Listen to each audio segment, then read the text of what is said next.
नमस्कार दोस्तों, स्वागत है आपका हमारे चैनल अतिलालसा सनातन उपाय में। आज हम श्रवण करेंगे शिव महापुराण कथा अध्याय 10वां।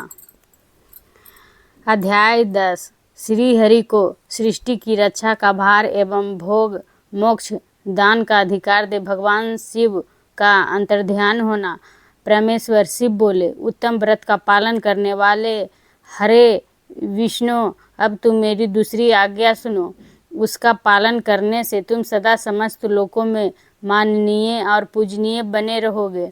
ब्रह्मा जी के द्वारा रचे गए लोक में जब कोई दुख या संकट उत्पन्न हो, तब तुम उन संपूर्ण दुखों का नाश करने के लिए सदा तत्पर रहना। तुम्हारे संपूर्ण दुस्सह कार्यों में मैं तुम्हारी सहायता करूँगा। तुम्हारे जो दुर्जय और अत्यंत उत्कट शत्रु होंगे, उन सबको मैं मार गिराऊंगा। हरे, तुम नाना प्रकार के अवतार धारण करके लोक में अपने उत्तम कीर्ति का विस्तार करो और सबके उद्धार के लिए तत्पर रहो। तुम रुद्र के ध्येय हो और रुद्र तुम्हारे ध्येय हैं। तुम, मैं और रुद्र में कुछ भी अंतर नहीं है। जो मनुष्य रुद्र का भक्त हो तुम्हारी निंदा करेगा, उसका सारा पुण्य तत्काल नष्ट हो जाएगा।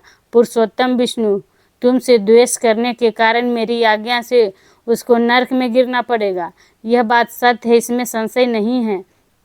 तुम इस लोक में मनुष्य के लिए विशेष सहयोग और मोक्ष प्रदान करने वाले और भक्तों के ध्येय तथा पूज्य होकर प्राणियों का निर्ग्रह और अनुग्रह करो। ऐसा कहकर भगवान शिव ने मेरा हाथ पकड़ लिया और श्री विष्णु को सौंपकर उनसे कहा, तुम संकट के समय सदा इनकी सहायता करते रहना।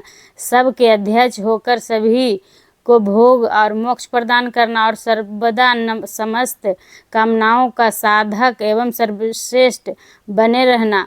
जो तुम्हारी शरण में आ गया वह निश्चय ही मेरी शरण में आ गया।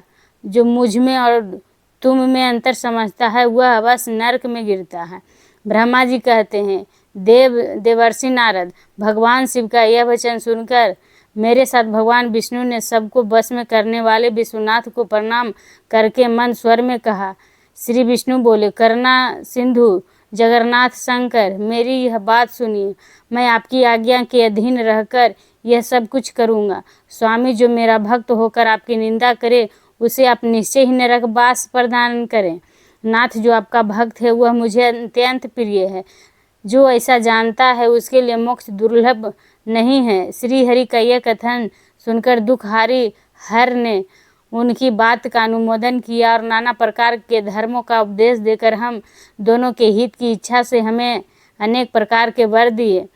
इसके बाद भक्त वत्सल भगवान शंभु कृपा पूर्वक हमारी ओर देख कर हम दोनों को देखते देखते जैसे ही वही अंतर्ध्यान हो गए। तभी से इस लोक में लिंग पूजा का विधान चालू हुआ है। लिंग में प्रतिष्ठित भगवान शिव भोग और मोक्ष देने वाले हैं।